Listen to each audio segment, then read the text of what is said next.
애청자 여러분, 시청자 여러분께서는 역사 공부를 하시면서 삼국시대 고구려의 땅을 중국에게 왜 우리가 빼앗겼나를 생각해 보신 일이 있지 않으십니까? 우리 역사에서 고구려 신라 백제로 분단되었던 시절, 신라가 당나라와 연합하여 고구려 백제를 멸망시키고 한반도를 통일했다고 하지만 고구려의 땅을 중국 당나라에 뺏기고 지금의 충청 전라도 지방인 백제를 차지한 것도 다행이라 하겠지만은, 그보다도 더 속상한 것은 두만강 저쪽 러시아의 동쪽 끝인 연해주라고 불리는 곳이 고구려와 발의 땅이었었다는 사실은 새로운 사실이 아니죠. 우리 역사에서 고구려와 조선을 거치면서 우리 땅인 연해주가 그나마 중국으로 뺏겼던 땅이 중국이 그 땅마저 러시아에게 왜 넘겨주게 되었는지 궁금하지 않으십니까? 2023년 작년 봄인가요? 시진핑 중국 주석이 친선 방문차 모스크바를 방문한 적이 있었습니다.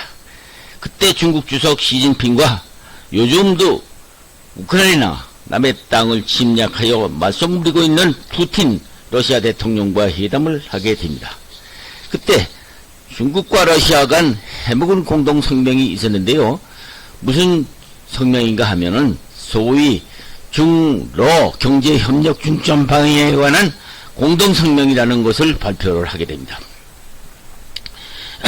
이게 무슨 성명이냐 하면, 여러분도 잘 아시다시피 6.25 전쟁으로 우리나라를 불법 침략했던 모택동의 거점 땅인 만주 땅에 동해 진출이, 요즘 우리가 지도를 보면 동해로 진출하는 출구가 우리나라와 러시아 연해주가 막혀서, 동해로 진출이 막혀서 중국으로서는 동해 진출의 기회를 얻으려고 고심하고 있던 중, 당시 시진핑과 푸틴이 서명한 공동성명에서 두만강 건너 러시아의 유일한 부동항인 블라디보스토크를 사용 허가를 해주기로 약속한 조치였죠.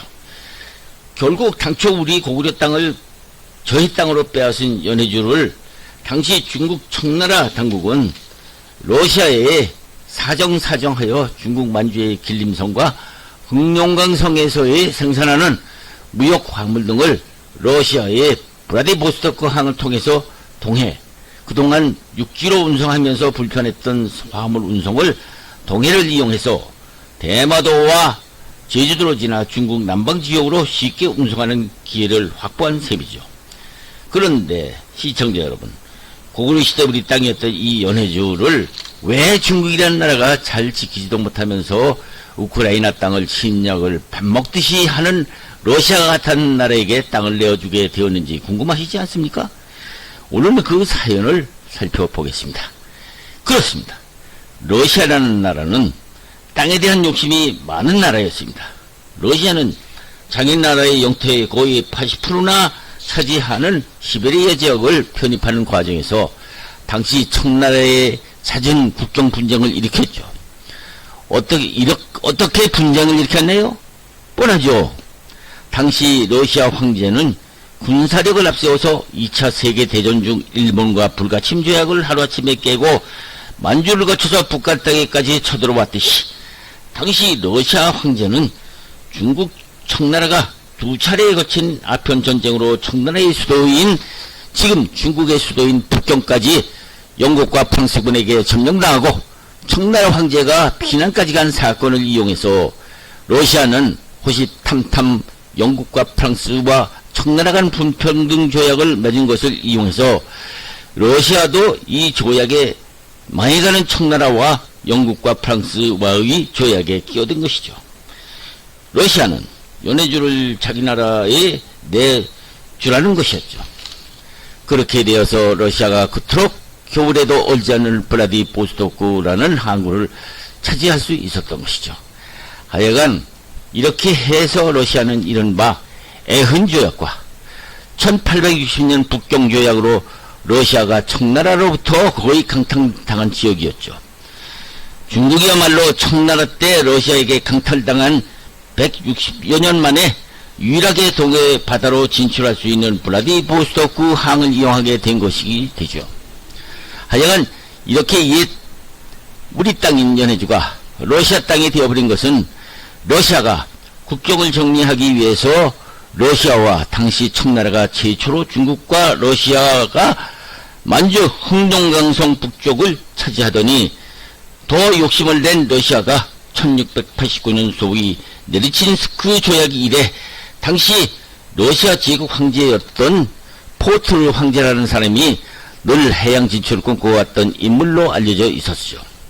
특히 겨울에도 바다가 얼지 않아 1년 내내 이용할 수 있는 부동항을 얻기 위해서 시베리아를 거쳐서 태평양으로 진출을 하려고 한 것이었죠. 그렇게 당시 포르트 황제는 1651년 아무르강 북쪽 알바진이라는 곳에 성을 쌓고 당시 원주민들을 약탈하기 시작하여 말썽을 일으키더니 러시아는 결국 서서히 더 따뜻한 남으로 세력을 넓히기 시작한 것이죠. 물론 당시 청나라는 러시아의 남진을 막으려고 했었지만 부식국의 무기를 쓰는 청나라 군대는 러시아를 당할 수가 없었죠. 이 싸움에서 청나라의 눈치를 살피던 조선왕국도 조선왕국의 왕이었던 효종에게 러시아군을 물칠 지원군을 보내달라고 요청을 하게 됩니다. 결국 중국 청나라와 러시아의 싸움에 조선도 휘말리게 된 것이죠. 청나라가 조선군 지원 요청을 하게 된 것은 임진왜란 때 왜군으로부터 노획했던 조총으로 당시 병자호란 때 겪은 남한산성 앞 선전도에서 인조가 겪은 치욕을 설력하고자 비밀리에 효종이 북벌 준비라고 있을 때였죠. 효종은 당시 임진왜란 시 겪었던 조총의 위력을 잊지 않고 잘 훈련된 조총부대를 양성하고 있었는데 이 조총부대가 아이러니컬하게도 청나라 군대를 도와 러시아를 토벌하기 위해 파견되었던 것이죠. 이때 조선군 400명의 조총부대가 투입되어 러시아군과 맞붙게 되었었는데 우리 역사에서는 이 전투부대 파견을 두 번에 거친 나선정벌이라고 부르고 있습니다. 나선이라는 것은 한자로 러시아를 나선이라고 불렀기 때문입니다. 이렇게 청나라를 위해 지원을 했지만 역시 중국이라는 나라는 옛날이나 지금이나 다 민주국가인데다 한민족이 세웠던 명나라를 쓰러뜨린 만주족 출신의 청나라가 황제의 불만을 풀면 중국 남쪽 민족 출신인 오상계와 광동 출신인 상지신, 복건성 출신인 경정충 등이 청나라를 쓰러뜨리고 옛 명나라를 찾아야 한다면서 반란을 일으켰는데요. 정작 러시아와의 전쟁은 조선 효종에게 모두 맡기고 자기들은 이 반란분자들이 일으킨 소위 3번의 난을 진압하기 위해서 만주 국경 러시아에 대해서는 거의 신경 쓸 시간이 없었던 것이죠. 시청자 여러분, 러시아가 이 틈을 타지 않을 수 없었던 것이죠. 통나라 황제 강희제는 3번의 난을 진압한 후 그때서야 뒤늦게 러시아를 내쫓으려고 다시 청나라 군대를 동원하기는 했어요. 러시아는 2차 대전 때도 그렇지만 자기들에게 좀 불리해야 협상하는 근성을 가진 민족인지 3번의 난을 진압하여 전투 경험이 많은 중국군은 러시아군을 러시아가 괴멸 직전에 이르자 러시아는 그때서야 청나라 황제에게 전쟁을 하지 말고 잘 지내자고 협상을 요구하였죠. 청나라도 3번의 난을 겪은 데다가 러시아와 더 싸울 기력이 다 되어서 소위 네르친스크 조약이라는 걸 체결하게 됩니다. 네르친스크 조약을 다른 말로는 평화조약이라고 부르는데요. 이 조약은 몽고에서 발은 만주 북쪽을 거쳐서 일본 사할린 쪽으로 흐르는 아모르라는 강을 국경으로 하는 러시아와 대등한 입장에서 체결한 조약이라고 해서 평화조약이라고 부르는 것이죠. 물론 이때 고구려 땅이었던 연해주는 중국 땅으로 남아 있었죠. 하여간 이 소위 평화조약으로 청나라는 러시아의 남진을 막을 수는 있었는데요. 그런데 이 평화조약도 19세기 세계가 제국주의 시대로 접어들자 러시아는 야욕을 버리지 못합니다. 청나라가 영국 프랑스와의 2차에 거친 아편전쟁으로 청나라 수도 북경이 유린되고 청나라 황제까지 비신하는 사태가 벌어지자 러시아는 이때다 하고 이계를 틈타서 러시아 군대를 중국 국경에 직결시켜 아무르강 북쪽만을 국경으로 하자는 평화조약을 맺자고 연해지역을 넘보는 수작을 벌린 것입니다. 처음에는 연해주를 러시아와 중국이 공동으로 관리하자는 지역으로 하자고 수작을 벌립니다. 이렇게 됨으로써 러시아는 일단 부동항으로서의 동해와 태평양으로 진출하는 블라디보스토크 항을 일단 차지하게 됩니다. 공동관리라고 말은 그러지만 원래 힘든 게 세상인 지사인지라 러시아의 제의를 못마땅하게 생각한 청나라 황제는 양국 간에 최종적으로 맺는 조약 비준 단계에 와서 러시아에게 연해주를 공동구역으로 그것까지 못하겠다면서 비준을 거부하게 됩니다. 이때 중국은 2차 아편전쟁으로 막바지의 고통을 받고 있는 때인지라 이때 청나라가 영국과 프랑스군이 이미 중국 수도인 북경까지 점령당한 때라 러시아가 영국과 프랑스군을 철수시키게 해준다는 달콤한 말에 할 수 없이 이른바 청나라는 불평등 조약을 맺고 결국 영국과 프랑스가 물러나게 하자 러시아는 때는 왔다고 우리가 너희들을 도와주었으니 중재 대가로 만주 흑룡강 성 이북의 땅은 물론 연해주를 러시아에 아주 넘겨달라고 요구를 합니다. 결국 러시아는 중재에 대한 보상으로 두 지역 특히 연해주를 러시아에 넘겨주게 됩니다. 시청자 여러분, 러시아가 2차 대전 때 일본과의 불가침 조약까지 맺었다가 이를 파기하고 남의 영토를 엿본 러시아라는 나라, 여러분 어떻게 생각하십니까? 지금 그들은 우크라이나 땅을 빼앗기 위해서 전쟁을 쉬지 않고 있습니다. 시청자 여러분, 중국, 러시아, 일본에 둘러싸여 있는 우리나라는 똘똘 뭉쳐도 부족한 시기에 남과 북이 갈라져서 서로 대치 상태에 있습니다. 이 중대한 시기에 러시아와 중국이 우리 안보에 잠재적 위협국으로 등장하고 있습니다. 그런데 우리 국내 정치 현실은 우리를 위협하는 상대가 누군지를 아는지 모르는지 해먹은 친일 타령으로 나를 세우고 있습니다. 시청자 여러분, 일본이라는 나라는 우리가 36년간 일본 군국주의자들 때문에 많은 고통을 당해왔던 것은 사실입니다. 그렇다면 오늘날 일본을 과거 36년간은 지배했던 일본이라고 동의시하는 관점이 시대 정신에 맞는 얘기일까요? 오늘날 일본은 70여 년 전 일본 군국주의 국가가 아니라는 점입니다. 오늘날 일본은 70여 년 전 모양으로 주변국을 침략할 수 없는 자유민주주의 국가로 변해 있다는 사실입니다. 설사 오늘날 일본이 재무장한다 하더라도 미국이 허락 없이는 군대를 가질 수 없을 뿐만 아니라 심하게는 핵무장도 할 수 없는 나라가 되어 있습니다. 이런 환경 하에서 우리나라는 어떻습니까? 북쪽에서는 시대에 뒤떨어진 러시아나 중국이라는 공산주의를 종주국으로 하는 북한이 6.25 전쟁 이래 우리 대한민국을 공산화시키려고 호시탐탐 누리고 있지 않습니까?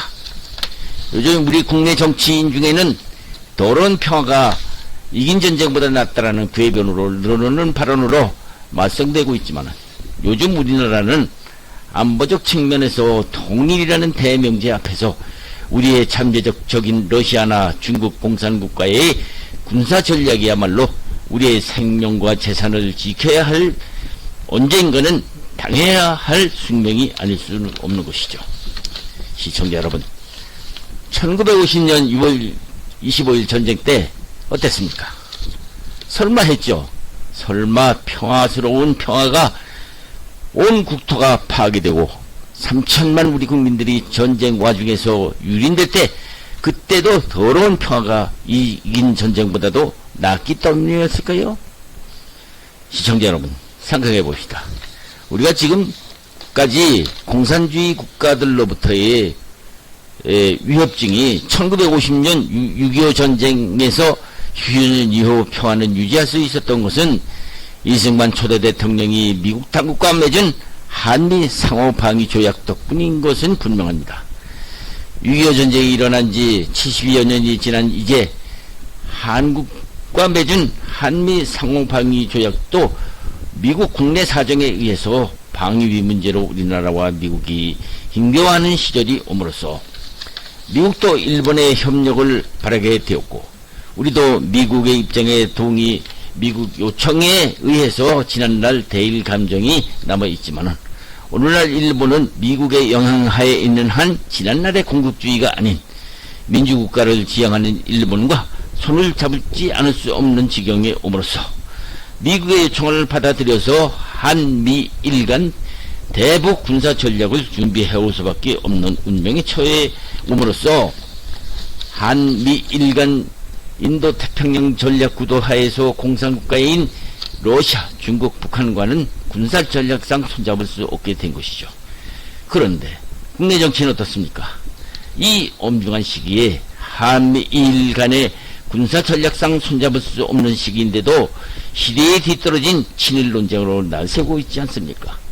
지금 우리는 전쟁을 안 하니까 더럽지만 평화가 좋지 않느냐고 하지만, 그렇다고 요즘 러시아가 우크라이나를 침공하고 중국이 대만과 필리핀과의 분쟁을 일으키며 북한에서는 남한 전역을 방사포로 초토화할 수 있다고 선전하고 있는데 우리가 이러고 있을 때입니까?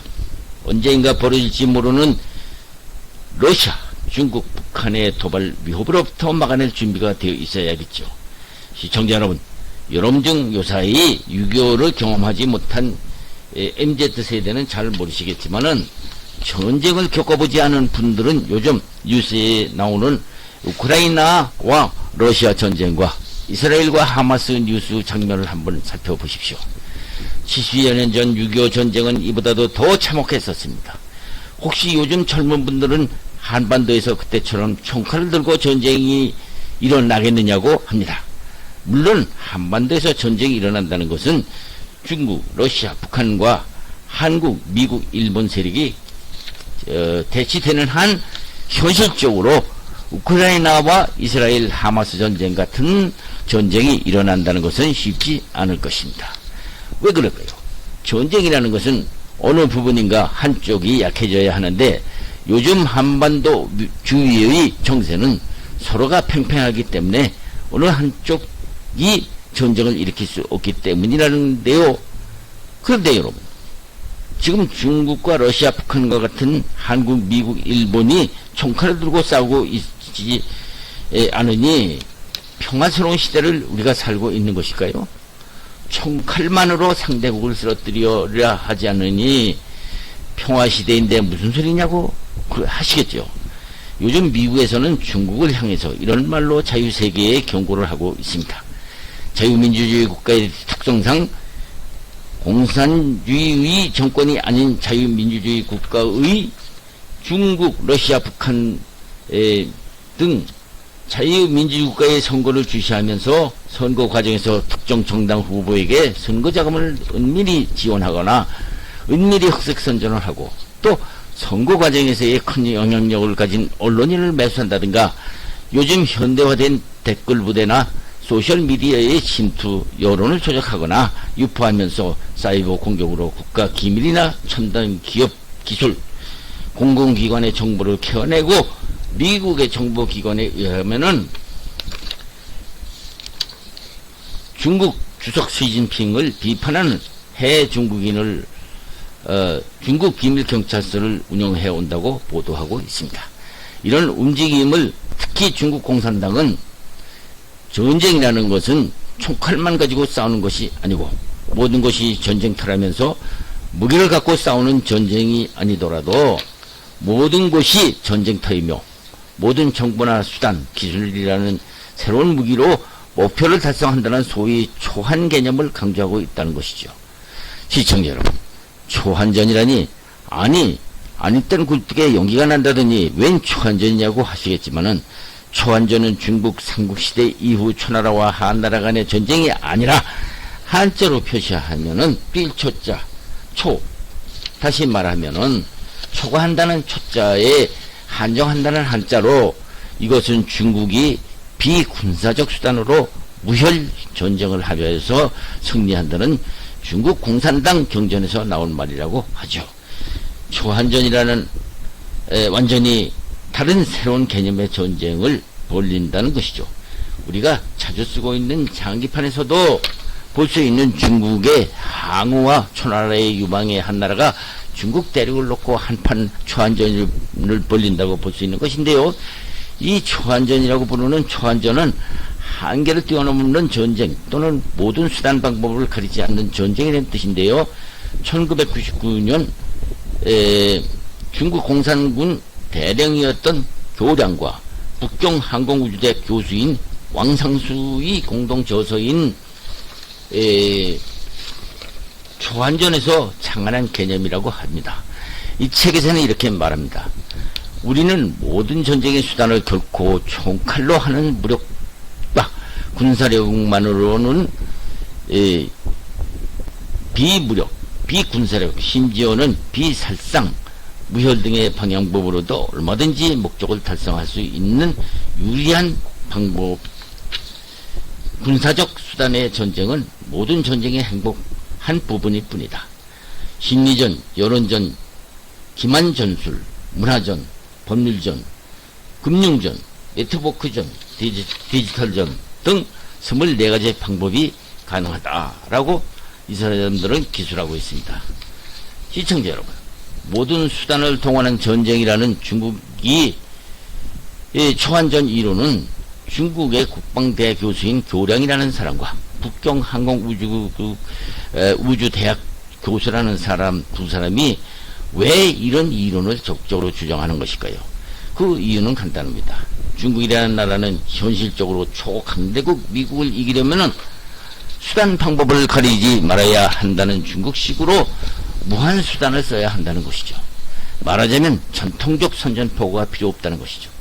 요즘 국회 청문회에서 국민의힘 한교우 의원도 겉으로 보기에는 4차에 걸쳐서 계속 특검을 요구하는 해병대 특검이나 대통령 부인 명품 백 사건이 국가 운영을 좌우할 정도로 큰 문제가 될 것 같지도 않은 상황 같은데도 특검을 계속 민주당이 주장하는 것은 초한전에서 보이는 것처럼 정치권 전략에서도 교량이나 황상수 중국 교수들의 초한전, 즉 다시 말하면 모든 것이 전쟁터이며 모든 정보수단 기술이나 무기를 사용해야 하여 낡은 규범에 매달려서 싸워서는 정략적으로 이길 수 없다는 이론과 비슷하다는 국민의힘 한기호 의원의 발언이야말로 심상치 않은 발언이라고 할 수 있겠죠.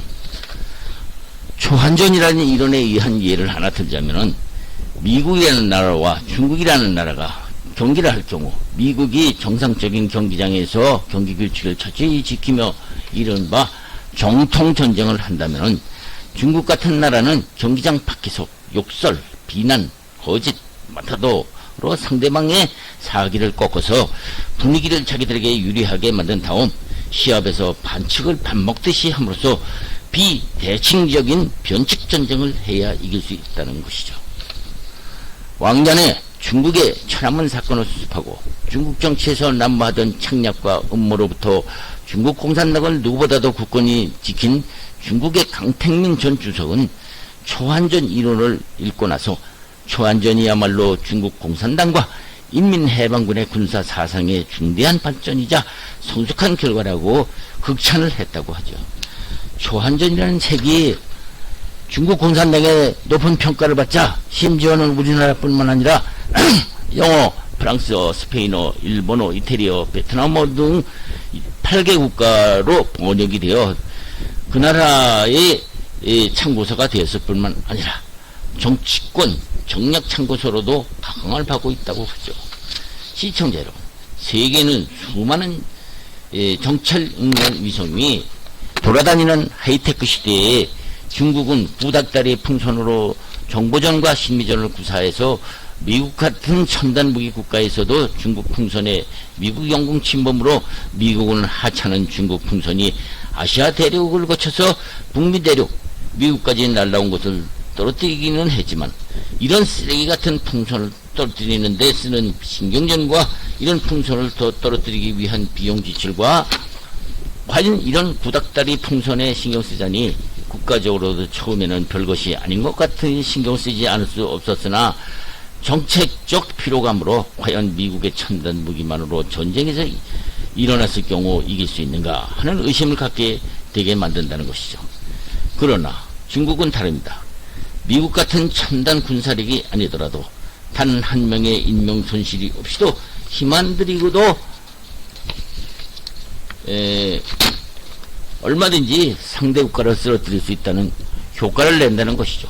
최근 우리나라에서도 중국에서 국내 대학에서 공자학원이라는 것을 설치했다고 언론에 보도되고 있는데, 중국에서도 각 대학의 평균 2억 원 정도, 1, 2억 원 정도 운영 경비를 제공, 이름만 공자학원이지 중국 고전의 이름을 딴 공자교육은 하지 않고 중국 공산당의 우월성과 가치를 전파하는 데 주력하고 있다고 합니다. 하여간 중국 공산당은 미국을 포함한 주요 국가의 특정 정당이나 후보에게 은밀한 자금을 지원한다든가, 때에 따라서는 흑색 선전을 하고 현지 언론을 매수한다든가, 이러한 선전을 위해서 댓글 부대와 소셜미디어를 조작해서 유포시킬 뿐만 아니라 중국 공산당을 비판하는 비밀 경찰서까지 생겼다고 보도되고 있습니다. 중국 공산당 이들은 이렇게 초안전이라는 이론에 의해서 모든 것은 전쟁터이므로 모든 정보나 수단, 기술, 무기를 이용해서 목적을 달성한다는 초안전 개념은 이를 통해서 상대방 국가의 친중 여론을 조성하는 한편, 이 초안전 개념으로 얻어진 첨단 기술을 가지고 경제 대국으로 나가려고 하고 있다는 것이죠. 18세기에는 동양에서는 최강대국이었지만은 아편전쟁이 중국을 흘러들어오면서 1830년대에 이르러서는 매년 무려 1400톤의 아편이 중국으로 수입되자 그 당시 청나라 남자들이 25% 이상이 아편 중독전으로 들끓었다고 하니 그런 나라가 어떻게 유지할 수 있었겠습니까? 결국 영국 프랑스군이 중국 청나라의 수도인 북경까지 점령당하고 황제는 비난까지 갔던 중국은 결국 망하고 말하지 않았습니까? 시청자 여러분, 우리나라도 중국 청나라 때처럼 망국을 불러올 마약 중독자가 보도에 의하면 24만 명 정도가 된다고 보도되고 있습니다. 한때 정치권에서는 이러한 망국적 마약을 단속한 검찰청을 없애야겠다고 검수완박 난리까지 피운 적이 있지만은, 마약 단속에 관한 대검찰청에 따르면은 2022년 붙잡힌 마약 사범만 해도 18,395명이라고 하죠. 해마다 일정한 마약 중독자들이 늘어나고 있다는 증거이죠. 시청자 여러분, 초안전에서 봤듯이 우리는 어떻게 세운 나라입니까? 마약과의 전쟁, 한국도 더 이상 마약 청정국이 아니라고 하듯이 우리는 정치, 경제, 사회 모든 면에서 경계를 뛰어넘는 전쟁의 뜻인 초안전에서 피할 수 없는 현실입니다. 마지막으로 중국은 초안전을 이용 국가의 세 가지 전략을 구사하고 이용하고 있는데요. 그 첫째가 여론전, 둘째가 심리전, 셋째가 법률전을 인민해방군 군 정치 공작 조례를 통해서 자기들의 적을 와해시키는 공작을 하고 있다는데요.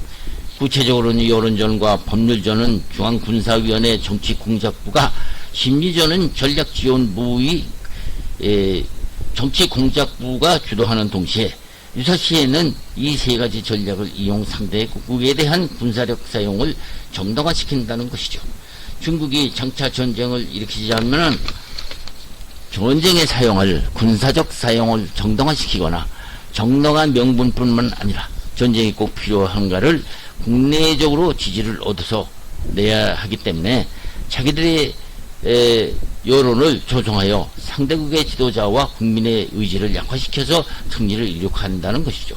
시청자 여러분, 국방장관 후보 청문회장에서 국민의힘 한기호 의원은 민주당을 향해서 우리 국내에서 정치가 너무 극단주의로 나가기 때문에 국민들이 불안해하고 있다면서 군 장성 출신 국회의원답게 국민의힘이나 민주당은 지금 초안전 모양으로 전쟁하는 것이 아니고 대한민국을 어떻게 잘 이끌어 나가야 하느냐 하는 마당에 마치 적국과의 전쟁이나 하는 것 같이 말로만 협치하면서 실제로는 중국 공산당식 초안전으로 나라를 불안하게 하는 것이 아니냐 하는 발언은 우리 국민들은 의미심장하게 받아들일 때가 된 대목이죠. 그렇습니다. 원인이 있으면 결과가 있기 마련이죠. 국민들이 눈만 뜨면 4차에 거친 특검 하거나 이를 못마땅히 생각하는 대통령의 제2요구라고 부르는 대통령 거부권 행사나 입법으로 집행부를 도와야 할 민주주의 제도인 사건 불이익을 무색하게 입법권이 행정부 행세를 한다거나 입법 행정부가 사법부 행세를 하려고 한다면은 국민들은 누구를 믿고 살아야 하는지 한심스럽지 않을 수 없죠. 국민 여러분 어떻게 생각하십니까? 지금 우린 정치 현실은 어떻습니까? 내 잘못은 모르고 남의 잘못만 탓하고 있지 않습니까? 옛말에 남을 꾸짖는 사람은 사귀기가 어렵고 자기 자신이 잘못하고 또 이를 깨닫지 못하고 자신만을 용서받기를 원하는 사람은 허물을 고치기 어렵다고 했습니다. 국민 여러분, 말로만 협치하면서 1년 내내 특검하는 원인 행위를 저지르면서 결과가 뻔한 다람쥐 채바퀴 돌리듯 하는 정치권은 초안전을 하는 것도 아닌데 왜들 그럴까요? 국민들을 필요하게 하는 잘못 학습된 특검의 형수가 이 나라를 병들게 하는 것이 아닐까요? 민주주의 국가 대한민국, 지금 우리는 중국의 초안전을 다시 한번 살펴보고 우리 국민들이 먼저 정신 차려야 할 때가 아닌가요? 어떻게 세운 나라입니까? 우리나라 역사 이래 이렇게 좋은 나라를 세우고 또 70여 년간을 나라가 두동강이 났는데도 아직까지도 정신을 못 차리고 있는 국민이라면 각성을 해야 되겠죠. 국민 여러분은 어떻게 생각을 하십니까?